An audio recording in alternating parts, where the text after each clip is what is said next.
कि हम वर्तमान में कहां पे धोखा खा रहे हैं।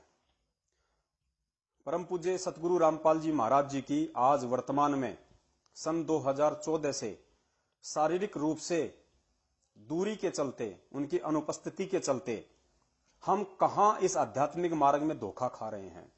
हम किन लोगों के पीछे चल के अनजाने में या जानबूझकर हम इन समस्याओं से घिरे हुए हैं। ये सत्संग 3-4 मिनट का है और जब आप इसको समझेंगे तो इसमें इतना गहरा रहस्य परमेश्वर ने दिया हुआ है कि सतगुरु देव जी की अनुपस्थिति में, उनकी गैर हाजिरी में यदि हमने भक्ति मार्ग पे चलना है, यदि हमने आने वाली समस्याओं से, संकटों से निजात पानी है, यदि हमने अकाल मृत्यु से बचना है, यदि हमने सतगुरु देव जी का कृपा पात्र बना रहना है, तो हमने किन चीजों को फॉलो करना पड़ेगा, हमने कैसी कैसी सावधानियों को फॉलो करना पड़ेगा। सुनिए गुरुदेव जी के मुख कमल से। रखो, क्योंकि आपको घर से निकलने से पहले ये पढ़ाई आप नित्यनियम में भी पढ़ते हो। अपने नित्यनियम के अंदर आपको बहुत कुछ विज्ञान है। विज्ञान माने तत्व ज्ञान है, विशेष ज्ञान है। और इस ज्ञान को आप केवल एक रूटीन में पढ़ लेते हो कि हमने ये पढ़ना है, प्रतिदिन नित्यनियम करना ही करना है, लेकिन एक व्यवस्था बनाकर नहीं इसको प्रतिदिन करना चाहिए। नित्य नियम के विषय में परमेश्वर का ये 3 से 4 मिनट का सत्संग है, जिसमें गुरुदेव कह रहे हैं कि आप जो नित्य नियम करते हो रोजाना, इसको केवल ये सोच के नहीं करना है कि मुझे करना ही करना है, इसको कोई मजबूरी मान के नहीं करना। नित्य नियम के अंदर ही सारा रहस्य, सारा राज, सारे संकेत, सारे आदेश परमेश्वर ने हमें दिए हुए हैं। और अब आगे गुरुदेव बताएंगे कि गुरुदेव का सबसे बड़ा आदेश क्या होता है।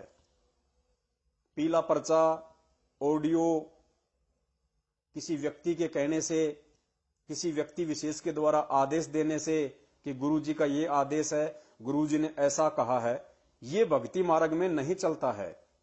और पिछले 7 साल से संगत के सबसे बड़े दुख का कारण यही है कि संगत ने परमपिता परमेश्वर सतगुरु रामपाल जी महाराज जी के द्वारा सन 1994 से 2014 तक जो सत्संग किए, उन सत्संगों को आधार ना बना के और कुछ व्यक्ति विशेष के पीछे चलना, गुरु जी के परिवार वालों के पीछे चलना, उनके द्वारा कुछ भी बता देना और आप और हमारे द्वारा उन सभी बातों को आंख बंद करके विश्वास कर लेना, उसको अमल में लाना, सबसे बड़ी हमारी गलती रही है। और हमारी मर्यादा टूटने का सबसे बड़ा कारण यही है। और वर्तमान में गुरुदेव की भक्ति करते करते भी दुख, संकट, परेशानी आने का सबसे बड़ा कारण यही है कि हमने गुरुदेव के सत्संग रूपी आदेशों पे चलने की 1% भी कोशिश नहीं की। तो सुनिए, गुरुदेव खुद कह रहे हैं कि आदेश क्या होते हैं। जितनी देर भी इसको सुनो, किसी भी पार्ट को, इसके नित्यनेम का जितना भी बुद्धि मन निश्चल हो तेरा आपका, तो ये विचार करे कि इसमें क्या बोला है मालिक ने अपनी वाणी में, क्या आदेश है तेरे लिए। देखिए, फिर ये विचार करे कि इसमें क्या बोला है मालिक ने अपनी वाणी में, क्या आदेश है तेरे लिए। क्योंकि आप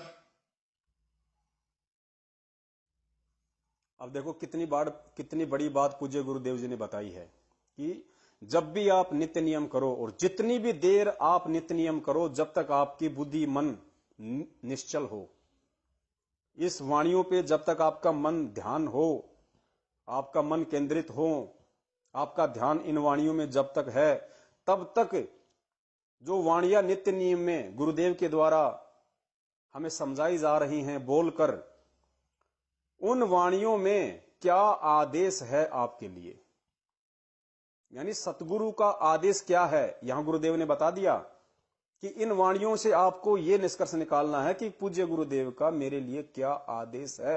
यानी सुबह का जो नित्य नियम है, दोपहर की आरती है, शाम की आरती है, और गुरु जी के जो सत्संग हैं, वो एक भगत के लिए सबसे बड़ा आदेश है। जिस प्रकार ट्रेन बिना पटरी के नहीं चल सकती, कोई कितनी भी कोशिश क्यों ना कर ले, चाहे कितनी अच्छी रोड क्यों ना बना दी जाए, ट्रेन बिना पटरी के नहीं चल सकती, क्वाइट इम्पॉसिबल। ठीक उसी प्रकार अगर कबीर परमेश्वर के भक्ति मार्ग पे अगर किसी भगत ने मोक्ष प्राप्ति के लिए भक्ति करनी है, इस मार्ग पे चलना है, सतगुरुदेव जी से लाभ प्राप्त करने हैं, उनका कृपा पात्र बने रहना है, तो आपको सतगुरुदेव जी के सत्संग रूपी पटरी पे चलना ही पड़ेगा। अन्यथा इसका दूसरा कोई इलाज, कोई उपचार नहीं है। सुनिए पूज्य गुरुदेव जी से। अपनी वाणी में क्या आदेश है तेरे लिए? क्या आदेश है तेरे लिए? क्योंकि आप पौन घंटा नित्यनेम करते हो, इसमें ज्यादा से ज्यादा आपका मन 20% इस नित्यनेम के अंदर आप 20% ही सुन पाते हो। उस 20% को भी यदि आप विचार करो डेली, उस 20% को भी यदि आप विचार करो डेली कि इसमें क्या आदेश है मालिक का, क्या आदेश है मालिक का, और फिर अपने जीवन को सारा दिन, उस दिन को ऐसे ही सुचारू रखो। ये विचार करो कि क्या आदेश है मालिक का आपके लिए, और फिर अपने सारा दिन, अपने जीवन को उसी तरीके से ढालो, उसी तरीके से चलो। ना कि पीले पर्चे के आधार से चलो, ना कि किसी भी फर्जी ऑडियो के आदेश से चलो, ना कि किसी भी कोऑर्डिनेटर के कहने से चलो, ना कि किसी भी परम पूज्य गुरुदेव के कलयुगी परिवार के सदस्य के कहने से चलो। इतना बड़ा गुप्त संकेत परमेश्वर ने अपनी इस वाणी में दे दिया कि आपने इन वाणियों के आधार से ही अपने जीवन को नियमित करना है, नियमित रूप से ढालना है। यहां गुरुदेव ने यह जिक्र नहीं किया कि मेरे परिवार के हिसाब से चलो, मेरे बेटा बेटी जो कह दे उसके हिसाब से चलो, या कोई मेरे नाम से तुम्हारे को लेटर दिखा दे, कोई पीली चिट्ठी दिखा दे उसके आधार से चलो, या मेरा भाई तुम्हें कोई आदेश दे दे उसके आधार से चलो। नहीं, क्योंकि ये परमात्मा है, इसका एक एक शब्द हीरा मोती लाल है, और इसका एक एक शब्द हजारों वर्षों तक चलेगा। इसलिए परमेश्वर के वचन में त्रुटियों की कोई गुंजाइश नहीं होती है। तो स्पष्ट कर दिया परमपिता परमेश्वर ने कि एक भगत के लिए अगर कोई सबसे बड़ा आदेश है गुरुदेव की अनुपस्थिति में, तो केवल उसके गुरुदेव के सत्संग हैं, और कोई आदेश उसके अलावा भगत ने फॉलो नहीं करना, जब तक कि सतगुरुदेव स्वयं प्रत्यक्ष में आपको कोई आदेश ना दें। तब तक आपने किसी भी पीली चिट्ठी पे, किसी भी फर्जी ऑडियो पे, किसी भी कोऑर्डिनेटर के कहने से, किसी भी उनके कलयुगी परिवार के कहने से, भाई बंधु रिश्तेदारों के कहने से नहीं चलना है। और सुनिए, एक बार थोड़ा सा और सुनिए। क्योंकि 20% को भी यदि आप विचार करो डेली कि इसमें क्या आदेश है मालिक का, और फिर अपने जीवन को सारा दिन, उस दिन को ऐसे ही सुचारू रखो। क्योंकि आपको घर से निकलने से पहले ये पढ़ा इसलिए जाता है कि आपके साथ रास्ते में कोई निकम्मा भी टकराओगा, कोई गाली देने वाला भी मिलेगा, कोई गुंडा भी बोलेगा, कितना कोई आंट भी लावेगा। तो उनके साथ आपने कैसे व्यवहार करना है? आवत गाली एक है, उल्टा हुआ अनेक, और कह कबीर ना उलटी हुआ रहे एक की एक। इसको पढ़ना पढ़ना नहीं है। मान ले कोई गुंडा बोला है, गलत बोलता है, गाली देता है, तो उसने तो कर दिया यू काम, और आप भी उल्टा दोगे तो फिर 4 और देगा कि वो तो पूरे मूड में है, वो तो फुल मूड में है लड़ाई के में, और आप भी आगे से उल्टी बोल पड़ोगे तो वो तो 4 बैठा है। जब बरसात क्या उनका मुकदमा रोज कर लेते दिन भर। तो कहते परमात्मा आवत गाड़ी एक है, उल्टा हो अनेक, और कह कबीर ना उलटी और रहे एक का एक। अब देख आगे कितनी प्यारी बात कही है। गाली ही से उपजे कलह, कष्ट और मौत, मृत्यु तक तो पहुंच जाती है एक छोटी सी गाली। गाली ही से उपजे कलह, कष्ट और मीच, हार चले सो संत है, लाग मरे सो नीच। हम भगत भी हैं, और दूसरा में बुंडा अच्छा बोल रहा है, और उसने मान ले पुलिस किस कह दिया, हमने उसके 2 दड़ाक धर दिए, उल्टे भी बोल दिए, फिर वो मारण पर उतारू हो गए, फिर हमने ठोक दिया। हो सकता है आप उसे तगड़े भी हो और अच्छा भी संभाल दो, फिर आप में उसमें कसर के रहेगी। आप तगड़े भी हो और आपसे हल्का आदमी भी आपने बूढ़ा अच्छा बोला है, उसने बालक समझ के एक अनजान है, उससे बचो। उसने बालक समझ के एक अनजान है, उससे बचो। तो इन नित्य नियम करने का डेली हम जो पाठ करते हैं, इससे ज्ञान यज्ञ तो होता ही है।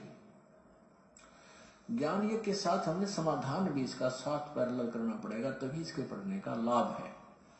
एक लाभ तो हो गया ज्ञान यज्ञ का, और उसके ऊपर अमल हमने किया नहीं, उसका काम फिर सारा बिगड़ गया। परमेश्वर कहते हैं इसका एक लाभ है ज्ञान यज्ञ का, और फिर हमने उसके ऊपर अमल किया नहीं तो कहते फिर सारा काम बिगाड़ दिया। फिर उस ज्ञान का क्या महत्व रह गया? आपको परमेश्वर की वाणियों के विरुद्ध, आपको परमेश्वर के वचनों के विरुद्ध, परमेश्वर के सत्संगों के विरुद्ध, परमेश्वर के आदेशों के विरुद्ध आपको कोई भी व्यक्ति, जिस प्रकार सतलोक आश्रम मैनेजमेंट हरियाणा विशेषकर वही संगत को भ्रमित कर रहा है काल प्रेरणा से, अन्य कोई व्यक्ति किसी प्रकार का कोई आदेश मनमुखी रूप से संगत में पारित नहीं करता है। तो जो भी आदेश आपको पीले पर्चों के माध्यम से सुनाए जाते हैं, या ऑडियो के माध्यम से सुनाए जाते हैं, या व्हाट्सएप पे मैसेज टाइप करके भेजे जाते हैं, और गुरुदेव कहते हैं यदि आपने ज्ञान आधार से उसकी तुलना नहीं की, यदि आपने अपने गुरुदेव के सत्संगों से उन आदेशों को मैच नहीं किया कि कितना सही है कितना गलत है, और आंख बंद करके यदि आपने अमल कर लिया, तो गुरुदेव कहते हैं फिर आपने सारा ही काम बिगाड़ दिया। यानी सत्संग सुनने का फिर कोई मतलब शेष रह ही नहीं जाता है। सुनिए थोड़ा सा पूज्य गुरुदेव के मुकम्मल से।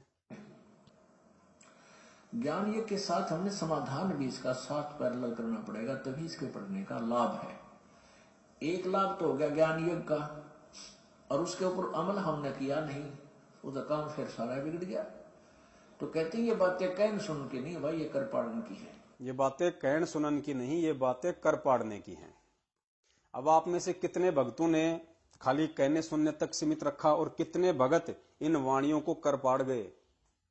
तो जाहिर सी बात है जितने भी सत्सेवक भाई बहन हैं, जो पिछले 6 वर्षों से केवल अपने परमपिता परमेश्वर सतगुरु रामपाल जी महाराज जी के सत्संग रूपी आदेशों के अतिरिक्त किसी भी अन्य व्यक्ति की बात को महत्व नहीं देते हैं, चाहे गुरुदेव का भाई हो, चाहे गुरुदेव की भाभी हो, चाहे गुरुदेव का बेटा हो, बेटी हो, रिश्तेदार हो, चाहे कोई स्टेट कोऑर्डिनेटर हो, चाहे कोई फर्जी नामदान संचालक हो, हमारे लिए सब के सब 2 कौड़ी के जीव हैं, और हम भक्ति मार्ग में जीव के द्वारा निर्देशित किए गए आदेशों की पालना नहीं कर सकते जब तक कि उन आदेशों को हम पूज्य गुरुदेव जी के सत्संगों से, उनके सत्संग रूपी आदेशों से मैच ना कर दें। अगर वो आदेश जो किसी व्यक्ति विशेष के द्वारा दिए जा रहे हैं, जो किसी पीले पर्चे के माध्यम से आप और हमें सुनाए जा रहे हैं, जो किसी ऑडियो के माध्यम से आप और हमारे को बताए जा रहे हैं, या किसी कोऑर्डिनेटर और फर्जी नामदान संचालक के द्वारा हम तक भिजवाए गए हैं, जब तक हम उन आदेशों का पूज्य गुरुदेव जी के सत्संग आधार से निष्कर्ष नहीं निकाल लेते हैं, तब तक हम उन चीजों को फॉलो नहीं करते हैं। और यही इस कबीर परमेश्वर के भक्ति मार्ग की सबसे बड़ी खासियत है, विशेषता है। अन्यथा कदम कदम पे धोखा है, कदम कदम पे काल ऐसी ऐसी सूक्ष्म चाल चलेगा, आप समझ भी नहीं पाओगे कि मेरे साथ हो क्या गया।